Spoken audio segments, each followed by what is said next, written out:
Hello दोस्तों, नया NFO आ रहा है एक्सिस कंजम्पशन फंड। इस एनएफओ के बारे में डिटेल में हम डिस्कशन करने वाले हैं। तो देखिए, सबसे पहले एनएफओ का पीरियड है 23 अगस्त से सितंबर 6 और फिर बाद में कुछ दिनों के बाद में आपको नॉर्मल भी, फॉर एग्जांपल आपको बाई करना है, एनएफओ से सेल करना है, कोई भी ट्रांजैक्शन करना है तो वो आप बाद में भी कर सकते हैं 6 सितंबर के कुछ दिनों के बाद। ठीक है, अब कैटेगरी क्या है? थीमेटिक। इस पर हमको थोड़ा ज्यादा ध्यान देना है, ये लास्ट में मैं डिस्कस करूंगा क्योंकि इससे बहुत हद तक हमारा जो डिसीजन है वो थोड़ा इंफ्लुएंस हो सकता है। नेक्स्ट है निफ्टी इंडिया कंजम्पशन टीआरआई, ये इसका बेंचमार्क है। अब इस बेंचमार्क में कौन कौन सी इंपॉर्टेंट कंपनीज है उसको डिस्कस करेंगे।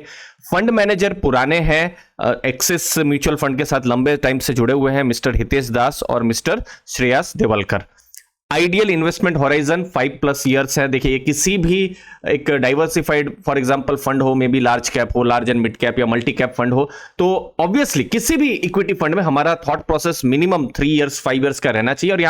और यहां पर स्कीम ने कह भी दिया है कि 5 इयर्स से ज्यादा ही आपका लॉन्ग टर्म होराइजन यहां पर होना ही चाहिए। ठीक है, मिनिमम 100 रुपीज का यहां पर एप्लीकेशन है। अब देखिए, जब हम कंजम्पशन की बात करते हैं तो देखिए, आप मेरी उम्र के आसपास रहेंगे, 37 38 उसके आसपास रहेंगे, तो देखिए 20-25 साल पहले हमारी लाइफ में जाइए। जनरली संडेज के दिन ही हम लोग बाहर निकलते थे। सोच लीजिए, नया कपड़ा खरीदना है या फिर जूता खरीदना है तो बहुत ही लिमिटेड ऑप्शंस थे। हमारे जो भी छोटे टाउन होते थे, 5-6 किलोमीटर जाना पड़ता था, 1-2 दुकानें थी, वहीं से ही सब कुछ खरीदना पड़ता था। रेस्टोरेंट रेगुलर नहीं जाते थे, साल में 2-3 बार कोई बड़ा इवेंट हुआ तभी हम जाया करते थे। तो बहुत सारी चीजें लिमिटेड थी, खर्चे भी बहुत लिमिटेड थे।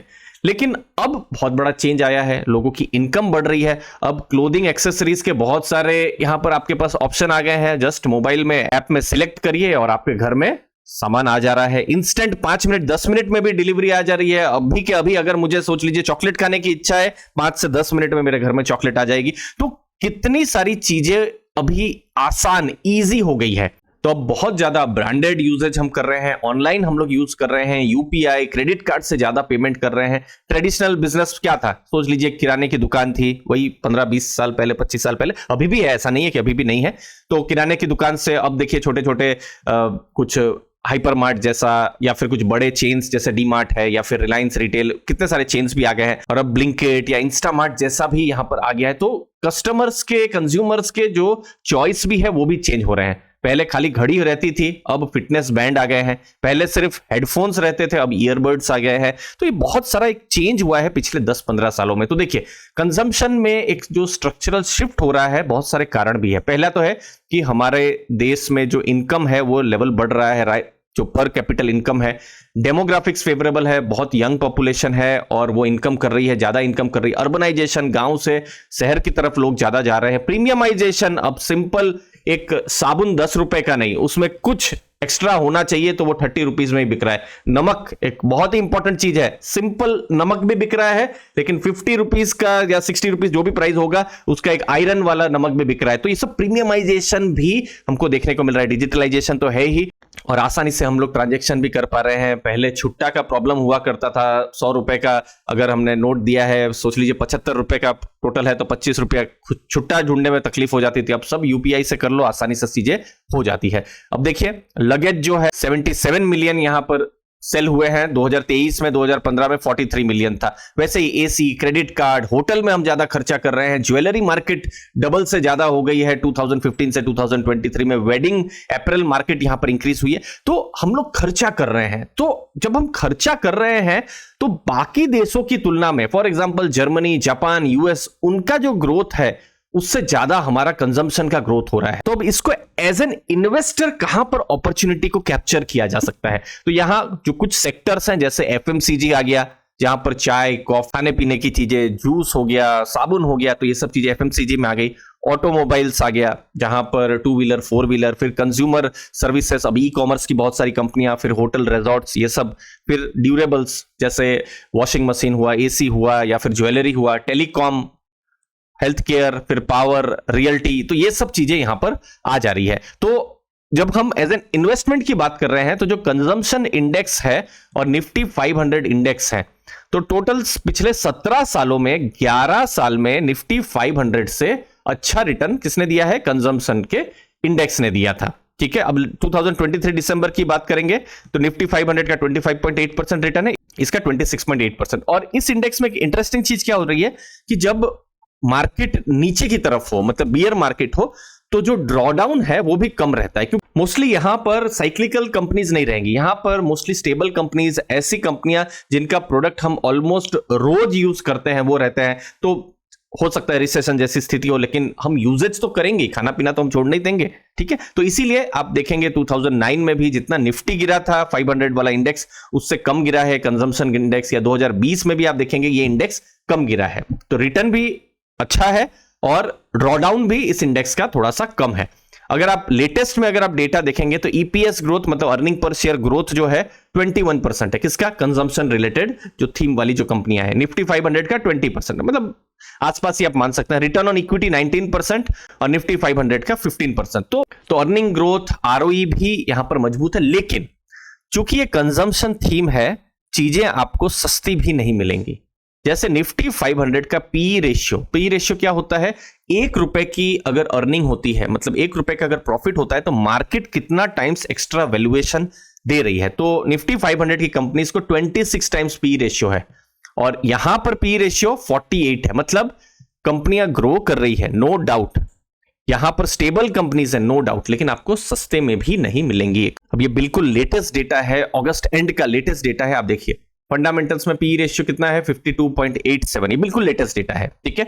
अगर आप निफ्टी 500 को देखेंगे 27 का पी रेशियो होगा, या निफ्टी 50 देखेंगे 23-24 का पी रेशियो होगा, ठीक है। तो कंपनियां महंगी हैं, ठीक है, लेकिन कंपनियां स्टेबल भी है। आप कुछ नाम देखेंगे तो आपको आइडिया आ जाएगा। देखिए फॉर एग्जांपल आईटीसी, भारतीय Airtel, Mahindra and Mahindra, Hindustan Unilever, Maruti Suzuki, Trent, Zomato, Titan, Asian paints, Bajaj auto. मैं बिल्कुल गारंटी से बोलता हूं इसमें से कम भी आपने 5-6 नाम तो सुने ही होंगे, क्योंकि मैक्सिमम जो प्रोडक्ट्स हैं आपके घर में आपको देखने को मिल ही सकते हैं दोस्तों। तो इसीलिए ये जो इंडेक्स है एक हायर वैल्यूएशन भी कमांड करता है दोस्तों। अब इस इंडेक्स में मैक्सिमम कंपनीज ऑटोमोबाइल और कंज्यूमर स्टेपल्स की हमको देखने को मिलेगी। साथ में आपको consumer services, consumer durables, telecom, health care, power का भी कुछ नाम देखने को मिलेगा और रियल्टी इंडेक्स भी देखने को मिलेगा। अब जब हम वोलेटिलिटी को देख रहे हैं तो स्टैंडर्ड डेविएशन इस इंडेक्स का कम है।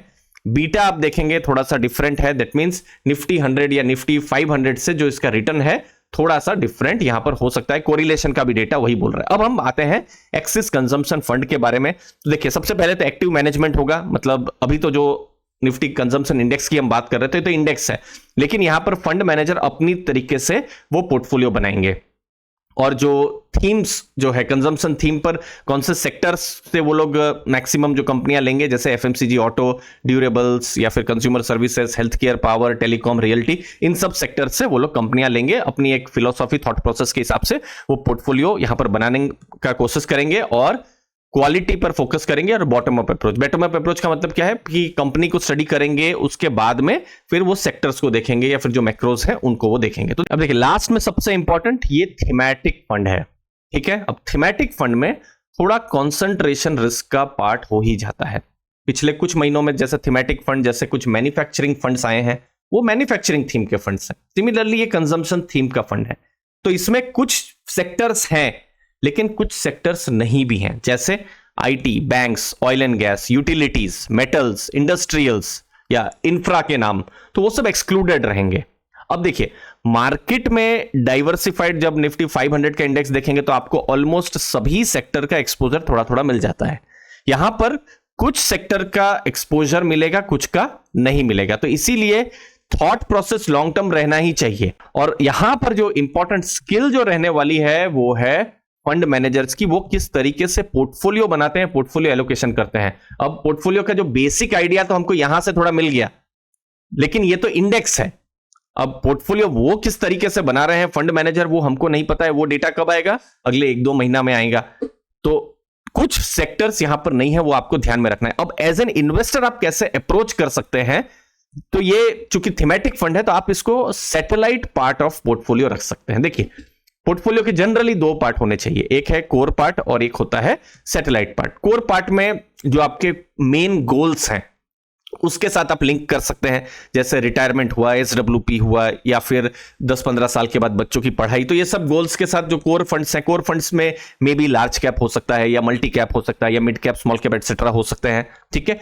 सैटेलाइट पार्ट क्या है कि ठीक है, आपका 100 रुपया का फॉर एग्जाम्पल है टोटल पैसा, तो 100 रुपए में से 5, 10 या 20% जो है आपने सैटेलाइट रख दिया, मतलब ये पैसे को थोड़ा हाई रिस्क में आप रखेंगे। ठीक है। वैसे ये जो इंडेक्स है बहुत हाई रिस्क नहीं रहने वाला है, हाई वॉलेटिलिटी नहीं रहने वाली है, क्योंकि मोस्टली यहां पर कंजम्पशन नाम आएंगे, लेकिन ये सस्ता भी नहीं है, वो भी आपको ध्यान में रखना है। वैल्यूएशन कंफर्ट बहुत ज्यादा नहीं है। ठीक है। तो इसीलिए जो रिस्क जो है वो हर इंडिविजुअल के हिसाब से यहां पर डिफर होने वाली। तो जो सैटेलाइट पार्ट है वहां पर आप जो है किसी भी कंजम्पशन फंड को देख सकते हैं। आप किसी भी कंजम्पशन फंड क्यों, देखिए यहां पर एक ऐसा नहीं है कि एक यूनिक पहली बार कोई ऐसा फंड आ रहा है। इससे आगे आप देखेंगे 10 से ज्यादा ऑलरेडी कंजम्पशन थीम से रिलेटेड फंड्स है ही। ठीक है। अब टोटल डिपेंड करेगा कि फंड मैनेजर्स या जो टीम है एक्सिस की, वो किस तरीके से पोर्टफोलियो बना रही है। और फिर देखिए 2-3 महीने में हमको पता भी नहीं चलेगा, गॉज भी हम नहीं कर सकते। किसी भी फंड को मिनिमम मेरे हिसाब से 2, 2.5-3 साल तो उनको प्रोवाइड करने ही चाहिए, तब हमको पता चलेगा कि वो इंडेक्स को बड़े अंतर से वो पीछे कर पा रहा है या फिर खुद पीछे जा रहा है। ठीक है। तो कुछ अनसर्टेनिटीज रहेंगी, और ऐसा नहीं है कि ये एक्सिस कंजम्पशन फंड है तो इसीलिए अनसर्टेनिटी, किसी भी नए एनएफओ में वो अनसर्टेनिटी रहेगी। वो फंड मैनेजर की जो स्किल है वो आपको 2-2.5 साल के बाद ही पता चलेगा दोस्तों। तो इसीलिए फंड का पोर्टफोलियो देखना जरूरी है, और किस तरीके से परफॉर्म कर रहा है उन सब चीजों को देखना है। तो मोस्टली ये सैटेलाइट पार्ट में ही रहे। इसमें मोस्टली जो एडवांटेज क्या रह सकते हैं कि आपको कुछ सेक्टर्स का, यहां पर ग्रोइंग सेक्टर्स का आपको एक्सपोजर मिलेगा, लेकिन दूसरी तरफ आपको सस्ती भी कंपनियां नहीं मिलेंगी। और इन द एंड फिर से मैं वही चीज रिपीट कर रहा हूं कि फंड मैनेजमेंट किस तरीके से हो रहा है वो इंपॉर्टेंट है। लास्ट में दोस्तों, आप अपने फाइनेंशियल फ्यूचर को सिक्योर कर सकते हैं जब आप इन्वेस्टिंग करें प्रॉपर गोल प्लानिंग के साथ, और उसके लिए जरूरी है रेगुलर गाइडेंस आपको मिलता रहे। मेरा नाम दीपक है, मैं एमफी रजिस्टर्ड हूं, ये मेरा रजिस्ट्रेशन नंबर आप स्क्रीन पर देख सकते हैं, और मैं चार्टर्ड फाइनेंशियल गोल प्लानर भी हूं। इससे पहले मैं एक्स वेल्थ मैनेजर और बैंकर भी रह चुका हूं, जहां पर बड़ी कंपनियों और बैंक्स में मैंने काम किया है, बहुत सारे पोर्टफोलियो भी मैनेज किए हैं क्लाइंट्स के। तो आप मेरे साथ pre personalised mutual fund consultation कर सकते हैं। उसके लिए डिस्क्रिप्शन बॉक्स में आप जाइए, वहां चेक करिए, गूगल फॉर्म की लिंक मैंने प्रोवाइड की हुई है। आपका इन्वेस्टमेंट प्लान स्मार्ट और क्यूरेटेड होना चाहिए, और हर इन्वेस्टर यूनिक है और सबके लिए यूनिक प्लान होना चाहिए, क्योंकि आपका गोल्स अलग हो सकते हैं, आपका रिस्क प्रोफाइल, आपका डेमोग्राफिक सब अलग हो सकता है। तो अगर आप गोल बेस्ड इन्वेस्टमेंट प्लानिंग पर सीरियस हैं, जैसे गोल क्या हो सकते हैं, वेल्थ क्रिएशन, फॉरेन वेकेशन, घर खरीदना या बच्चों की पढ़ाई, तो उस पर मैं आपका हेल्प कर सकता हूं। और हमारा फोकस रहता है एग्जीक्यूशन, रीबैलेंसिंग पर।